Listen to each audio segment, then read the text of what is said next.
The 28 Days Later series kicked off in 2002 with Danny Boyle's original film. It completely redefined the zombie genre, following survivors through a deserted, collapsing London after a viral outbreak. The film has become famous or infamous depending on your point of view for being shot on mini DV cameras. That choice was partly budget-driven. Having multiple small cameras meant they could film the now iconic opening scenes of empty London in a way that would have been impossible with 35mm cameras. But it was also an aesthetic decision. Boyle wanted the look and feel of the consumer tech of 2001 to define the movie. That same ethos carried forward into 28 years later, this time with the then brand new iPhone 15 Pro Max. So how exactly did they shoot on the iPhone? Did Danny Boyle and Anthony Mantle get secret access to codecs we've never heard of? Well, as far as we know, no. The main camera was simply the iPhone 15 Pro Max, running the Blackmagic camera app. They shot in 4K ProRes 422HQ using Apple Log. Nothing locked behind NDAs or custom firmwares, just the same tools anyone with the app can access. But that doesn't mean things didn't get complicated, because the iPhone wasn't the only camera on set. GoPros and FPV drones, a Panasonic EVA-1 modified for infrared capture, which is what delivered those surreal night vision style shots. And maybe the most important supporting player, the DJI Inspire 3 drone. If you noticed how many aerials are in 28 years later, that's why. So yes, the iPhone was front and center, but it was never alone. Now, let's talk everything about rigs and lenses. I know the memes shot on iPhone are everywhere, so here's the deal. I'm going to keep a secret menu tally of all the gear that Danny Boyle and Anthony Mantle had at their disposal that the average iPhone shooter could never get access to. For each one, I'm going to give you a realistic alternative that you can use in your next production. And if I can't, well then I will go to In-N-Out and order something off of their secret menu. If you don't think that is a punishment, clearly you have never sat in an In-N-Out drive-thru. The production's main rig is what they called the adapter mode. This paired the iPhone with a B-scrape cage with a small HD monitor mounted for framing and exposure.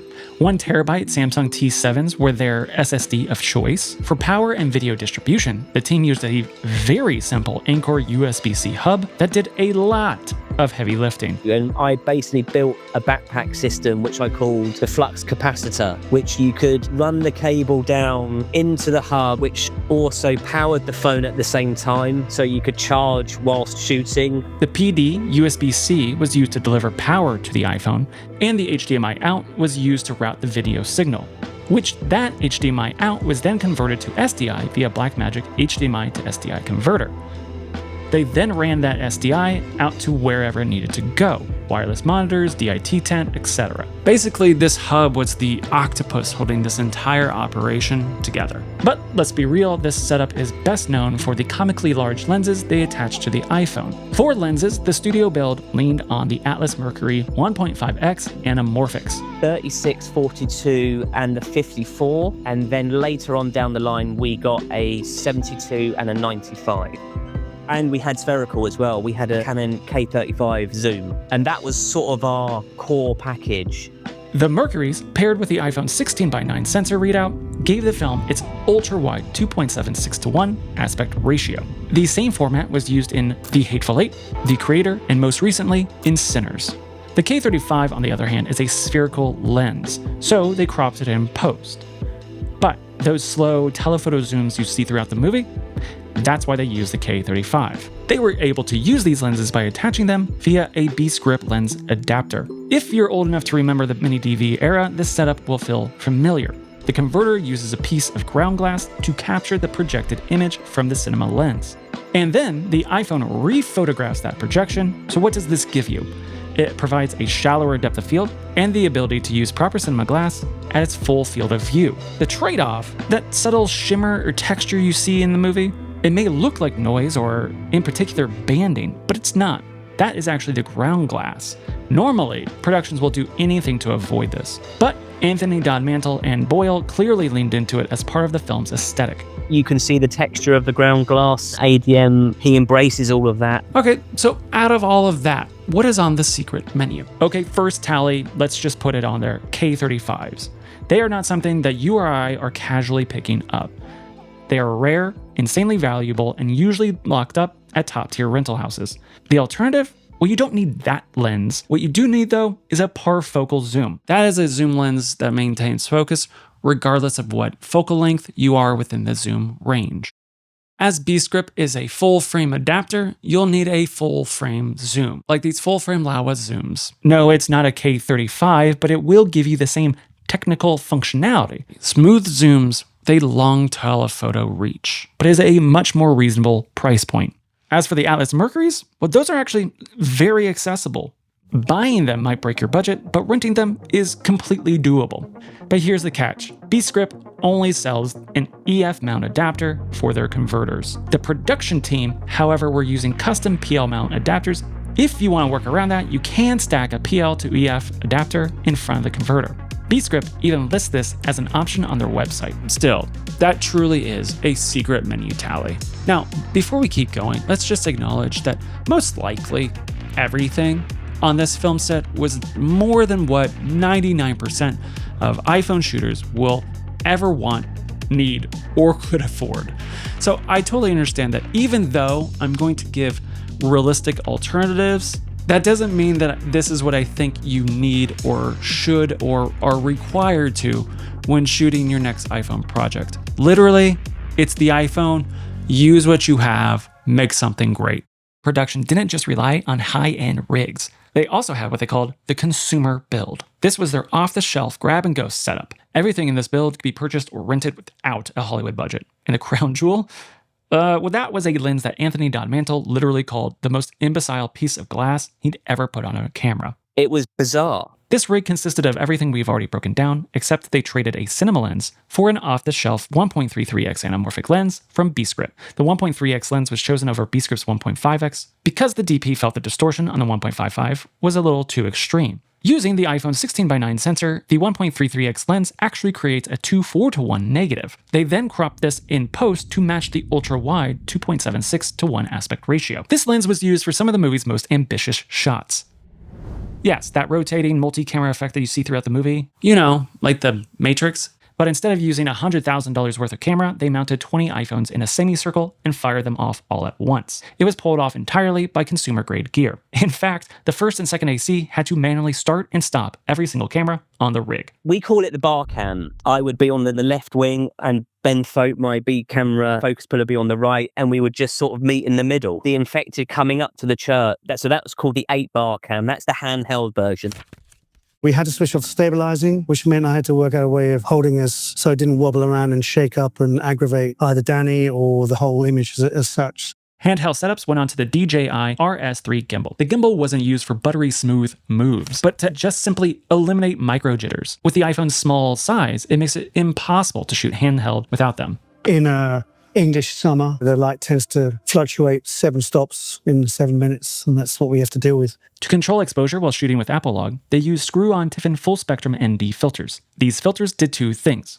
They cut light so they could maintain a 180-degree shutter, and they eliminated infrared and UV pollution. Why? Because iPhones do not have a strong IR filter. So without that, you'll get ugly IR contamination in your shadows.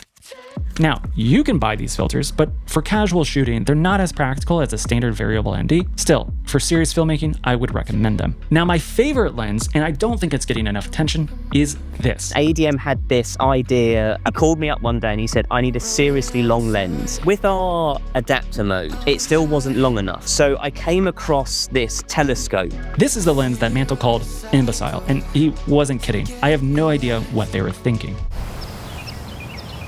Now, this setup has insane chromatic aberrations completely throughout. And clearly, once again, this is texture that Anthony Don Mantle and Danny Boyle embraced.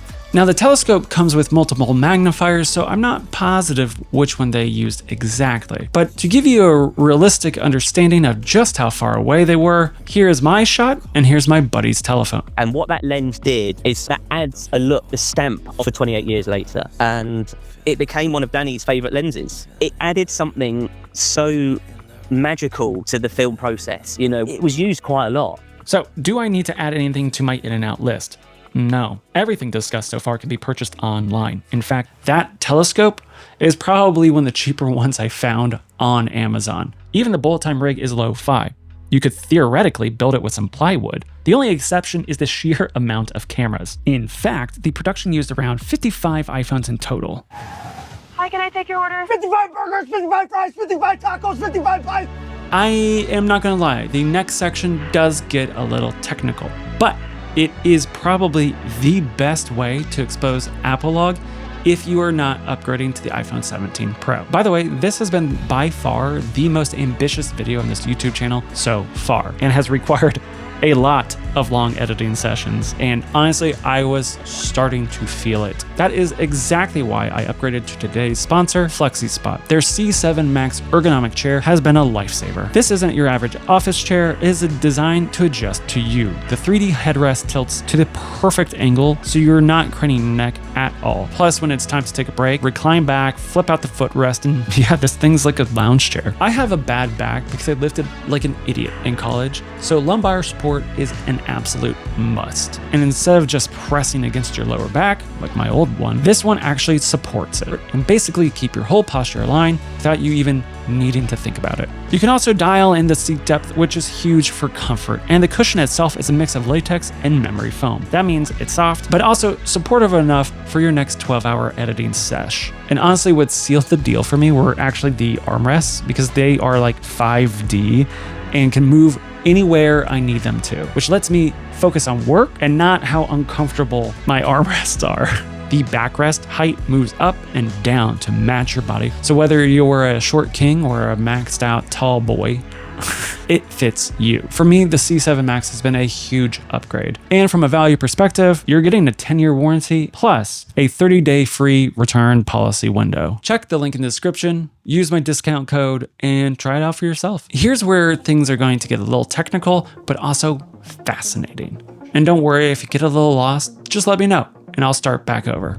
Within the Blackmagic camera app, they put the camera into Apple Log. They then outputted a clean feed of unleaded log footage out to the DIT's LUT box. Here, the LUT box I/O converted Apple Log into ARRILOG C3. A still log image was sent back to the operator's small HD monitor. That made things easier for the colorist and crucially, unlocked EL Zone monitoring. EL Zone monitoring only works with a handful of logs, and Apple Log isn't one of them. Now, why the conversion to ARRILOG C3? Did it give them more dynamic range or more color information? No, it's because it switched it into a known language, one that has a huge back catalog of work that allows people to understand and know the workflow. They worked with 39% IRE as their mid-gray, which let them float their ISO anywhere between 55 to 400, depending on the light. Their typical base ISO would be 250. Now, why did I air quote that? Well, it turns out that the iPhone doesn't have a base ISO as we would traditionally define it. I talk a lot about all of this in other videos, so subscribe, maybe check them out at some point. Now, I get it. This all sounds incredibly complicated, and that's because making a movie of that scale is. But we don't need to make it this complicated. We can simplify and do it ourselves. So how do we pull this off? You and I don't need a LUT box. That is a solution for productions with dozens of monitors and too many opinions. Here is our simplified version. In the Blackmagic camera app, apply a log-to-log LUT that will convert your Apple Log into ARRILOG C3. Now you can send that clean feed out, but it will be placed into ARRILOG. On the small HD monitor, you can build out a log pipeline.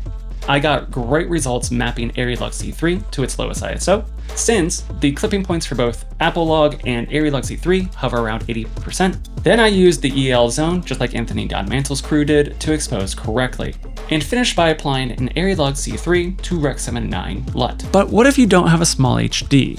Well, no problem. I created an Apple Log to ARRILOG C3 plus a 39% mid-gray patch LUT that can be applied directly in app.